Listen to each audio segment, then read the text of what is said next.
జనసేన అధినేత పవన్ కళ్యాణ్ ఇవాళ విశాఖలో పర్యటించబోతున్నారు. మధ్యాహ్నం 2:30 విశాఖకు చేరుకోబోతున్న పవన్ కళ్యాణ్ సాయంత్రం ఉమ్మడి విశాఖ నియోజకవర్గ సమన్వయకర్తలతో భేటీ కాబోతున్నారు. టీడీపీతో పొత్తుల నేపథ్యంలో ఉమ్మడి విశాఖలో సీట్లు ఆశిస్తున్న జనసేనాని నియోజకవర్గాల వారీగా ఒక్కొక్కరితో విడివిడిగా చర్చించే అవకాశం కనిపిస్తోంది. ఈ క్రమంలోనే మాజీ మంత్రి కొనతాల రామకృష్ణ, విశాఖ రూరల్ జిల్లా అధ్యక్షుడు పంచకర్ల రమేష్ బాబు పవన్ కళ్యాణ్ తో సమావేశం కాబోతున్నట్టుగా తెలుస్తోంది. ఈ సమావేశాల్లో పలు స్థానాల్లో జనసేన నుంచి పోటీ చేసే అభ్యర్థులపై స్పష్టత వచ్చే అవకాశం ఉన్నట్టుగా తెలుస్తోంది. నాగబాబు గత 10 రోజులుగా అనకాపల్లి పరిధిలోని 7 నియోజకవర్గాల్లో సుడిగాలి పర్యటనలు చేస్తున్నారు. వచ్చే ఎన్నికల్లో అనకాపల్లి ఎంపీ స్థానంలో నాగబాబు పోటీ చేస్తారనే సంకేతాలు పంపుతుండడం హీట్ పుట్టిస్తోంది. ఇప్పటికే ఈ సీటును ఆశిస్తున్న టీడీపీ జనసేన కూటమిలోని నేతలు నాగబాబు ఎంట్రీతో కలవరపాటుకు గురవుతున్నారు. అయితే నాగబాబు పోటీ చేస్తారని బహిరంగంగా ఎక్కడా కూడా చెప్పలేదు. దీంతో ఈ సమావేశాల్లో నాగబాబు రాబోయే ఎన్నికల బరిలో ఉంటారా లేదా అనేది ఉత్కంఠగా మారింది.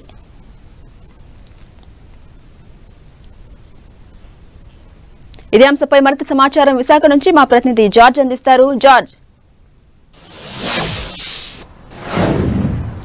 నేడు విశాఖ జిల్లాలో పవన్ కళ్యాణ్ పర్యటన ఆసక్తి రేగిస్తుంది. ఎందుకంటే ఇప్పటికే దీనికి సంబంధించి సమన్వయకర్తలంతా కూడా అందుబాటులో ఉండాలంటూ కూడా ఆదేశాలు జారీ చేసిన నేపథ్యంలో ఇక్కడ ఉన్న ఉమ్మడి విశాఖ జిల్లాలో ఉన్న నాయకులంతా కూడా ఈరోజు భేటీ సమావేశానికి హాజరు కానున్నారు. ముఖ్యంగా చూసుకున్నట్లయితే కనుక అనేక మంది ఉమ్మడి విశాఖ జిల్లా నుంచి పోటీ చేసేందుకు సిద్ధమయ్యారు. అభ్యర్థులు సైతం కూడా ఎక్కువ శాతం మంది జనసేన నేతలంతా కూడా విశాఖలోనే ఉన్నారు. ఈ క్రమంలోనే ఇటు భీమిలి, పెందుర్తి, అలాగే ఈ అనకాపల్లి ఎంపీ సీటుతో పాటు చోడవరం వంటి నియోజకవర్గాల మీద ప్రత్యేక దృష్టి పెట్టడం జరిగింది. దీనికి సంబంధించి చూసుకున్నట్లయితే ఇప్పటికే పోటీ చేసేందుకు ఆసక్తి చూపిస్తూ ఉన్న అభ్యర్థుల్లో చూసుకున్నట్లయితే ఇటీవల వైసీపీ నుంచి జనసేనలోకి వచ్చిన ఎమ్మెల్సీ వంశీకృష్ణ శ్రీనివాస్ యాదవ్ దక్షిణ నియోజకవర్గంలో పోటీ చేస్తారంటూ కూడా ప్రచారం జరుగుతుంది. మరొక వైపు పంచకర్ల సందీప్ సైతం కూడా భీమిలి నియోజకవర్గం సీటు ఆశిస్తున్నారు. అంతేకాకుండా పంచకర్ల రమేష్ బాబు సైతం కూడా పెందుర్తికి సంబంధించి ఆయన అక్కడ సీటు ఆశిస్తూ ఉన్నారు. మరొక వైపు అనకాపల్లి ఎంపీ సీటు మీద కూడా నాగబాబు పోటీ చేస్తారంటూ కూడా ప్రచారం జరుగుతుంది. ఇప్పటికే దీనికి సంబంధించి నాగబాబు సైతం కూడా అంటే సంకేతాలు ఇస్తూ ఉన్నారు. డైరెక్ట్గా తాను పోటీ చేస్తానని చెప్పినప్పటికీ నేను పోటీలో ఉంటాను, అది నేత ఇష్టం ప్రకారం జరుగుతుందని చెప్తున్నారు. అంతేకాకుండా యలమంచిలోనే ఇల్లు తీసుకొని అక్కడే ఉంటానంటూ కూడా ఆయన ప్రకటన చేయడం, అంతేకాకుండా దాదాపుగా 10 రోజుల వ్యవధిలో 2 విడతల్లో భాగంగా అన్ని నియోజకవర్గాలు అంటే ఏదైతే అనకాపల్లి పార్లమెంటు పరిధిలో ఉన్న 7 నియోజకవర్గాల్లో సైతం ఆయన విస్తృతంగా పర్యటించారు. అంతేకాకుండా అక్కడ సీటు ఆశిస్తున్నటువంటి ఏదైతే చింతకాయల విజయ్తో పాటు ఈ కొనతాల రామకృష్ణ సైతం కూడా కలిశారు. తనకు సపోర్ట్ చేయాలని కోరారా లేకపోతే అక్కడ పార్టీ బలోతానికి మేము కోరారా అనేది తెలియాల్సి ఉంది. అంతేకాకుండా నాగబాబు సైతం కూడా ఈ కలయిక గురించి స్పందిస్తూ కేవలం పార్టీ బలోతానికి మేము కలిసాము, ఎందుకంటే కలిసి పని చేయాలి కాబట్టి అందరినీ కలిసికట్టుగా మేము ముందుకు సాగేందుకు ఈ కలయిక జరిగిందంటూ కూడా చెప్పారు. అయితే నాగబాబు అనకాపల్లి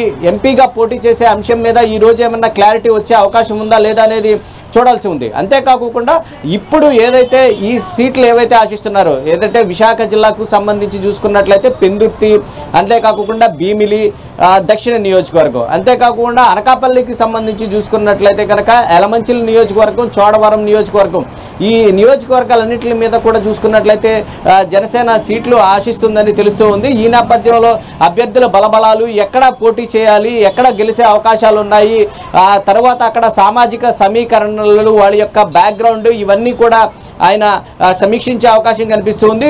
ఒక్కొక్క నియోజకవర్గానికి సంబంధించి ఏదైతే జనసేనకు సంబంధించిన సమన్వయకర్తలు ఎక్కడైతే ఉన్నారో వారందరూ కూడా ఒక్కొక్క నియోజకవర్గానికి సంబంధించి ఒక్కొక్క అభ్యర్థితో ఆయన పర్సనల్గా మాట్లాడనున్నారు. అయితే కాకుండా ఎక్కడెక్కడ వాళ్ళు సీట్లు కేటాయింపు జరుగుతుంది, అక్కడ ఒకవేళ సీట్లు రాని పక్షంలో ఏదైతే సీటు ఆశించిన అభ్యర్థులు సీటు రాని పక్షంలో ఏ విధంగా ముందుకు వెళ్ళాలి, టీడీపీ జనసేన కలిసి ఏ విధంగా ముందుకు ఎన్నికల్లో ఎలా సాగాలనే దాని మీద అయితే దిశానిర్దేశం చేసే అవకాశం కనిపిస్తూ ఉంది. అంతేకాకుండా ఉమ్మడి విశాఖ జిల్లాలతోనే కాకుండా ఇటు విజయనగరం, శ్రీకాకుళం, తూర్పుగోదావరి జిల్లాల నేతలతో కూడా సమావేశమయ్యే అవకాశం కనిపిస్తుంది. అయితే దీనికి సంబంధించి అధికారికంగా ప్రకటన లేనప్పటికీ ఈ 3 రోజుల పాటు పవన్ కళ్యాణ్ విశాఖలోనే ఉండి ఈ ఎన్నికలు సమావేశిస్తున్న సమయంలో ఈ నాయకులందరికీ కూడా దిశానిర్దేశంతో చేయడం పోతూ ఎన్నికల సమరానికి ఆయన కూడా పర్యటన చేసే అవకాశాలు అయితే కనిపిస్తూ ఉన్నాయి. దానికి సంబంధించి ఈ రోజైతే ఒక క్లారిటీ వచ్చే అవకాశం కనిపిస్తూ ఉంది. అలాగే జార్జ్, ఉత్తరాంధ్ర నుంచి జనసేన నుంచి ఎన్ని నియోజకవర్గాల్లో పోటీలో ఉండే అవకాశం ఉంది? అసలు ముఖ్యంగా చూసుకున్నట్లయితే కనుక విశాఖకు సంబంధించి అంటే ఉమ్మడి విశాఖ జిల్లా చూసుకున్నట్లయితే కనుక 6 నియోజకవర్గాలు వీళ్ళు పోటీ చేయడానికి సిద్ధమవుతున్నారు. అలాగే ఇటు విజయనగరం అలాగే శ్రీకాకుళానికి సంబంధించి చూసుకున్నట్లయితే కనుక అక్కడ ఒక 4 నియోజకవర్గాలు అంటే ఒక 10 నియోజకవర్గాల మీద అయితే ఫోకస్ పెట్టే అవకాశం అయితే కనిపిస్తూ ఉంది.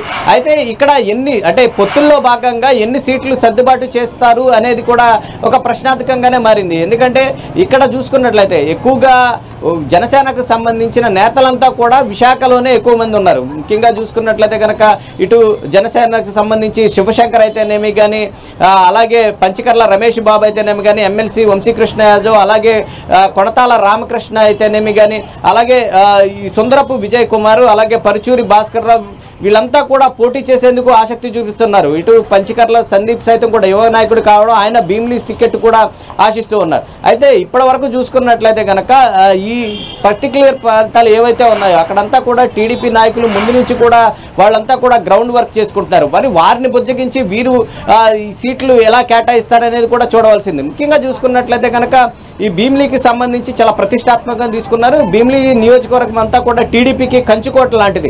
అక్కడ గంటా శ్రీనివాసరావు పోటీ చేయాలని ఎప్పటి నుంచో భావిస్తూ ఉన్నారు. అతనికి స్పష్టమైన సంకేతాలు కూడా ఇచ్చారు. ఏదైతే నేను ఉత్తర నియోజకవర్గం నుంచి పోటీ చేయను, నేను పోటీ చేసిన ఒక నియోజకవర్గం నుంచి నేను పోటీ చేస్తాను అంటే ఖచ్చితంగా ఆయన భీమిలి నియోజకవర్గం నుంచి ఆశిస్తున్నారు. అదే నియోజకవర్గం నుంచి పంచకర్ల సందీప్ అనే వ్యక్తి సైతం కూడా ఆ నియోజకవర్గం నుంచి సీట్ ఆదిస్తున్నారు. అంతేకాకుండా సందీప్ సైతం కూడా ఇప్పటికే నియోజకవర్గ వ్యాప్తంగా పాదయాత్రలు కూడా చేస్తూ ఉన్నారు. ఖచ్చితంగా సీటు భీమిలికి వచ్చే అవకాశం ఉందని కూడా భావిస్తూ ఉన్నారు. అయితే మరొక వైపు చూసుకున్నట్లయితే పెందుర్తికి సంబంధించి చూసుకున్నట్లయితే పంచకర్ల రమేష్ బాబు పెందుర్తి నుంచి పోటీ చేయాలని భావిస్తూ ఉన్నారు.